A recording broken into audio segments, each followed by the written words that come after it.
ખબરોમાં બન્યા રહેવા માટે બેલ આઇકોન દબાવો અને એબીપી અસ્મિતાને સબસ્ક્રાઇબ કરો.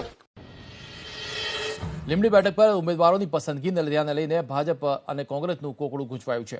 ત્યારે લીંબડી પેટા ચૂંટણી માટે શિક્ષિત યુવા બેરોજગાર સમિતિના નેજા હેઠળ અંદાજિત 74 વિદ્યાર્થીઓએ ફોર્મ લીધા છે અને સાથે જ અન્ય 29 લોકોએ પણ ફોર્મ ઉપાડ્યા છે અને અત્યાર સુધીમાં કુલ 108 ફોર્મ ઉપાડ્યા છે. જોકે એક ઉમેદવારી ફોર્મ ભરી નથી.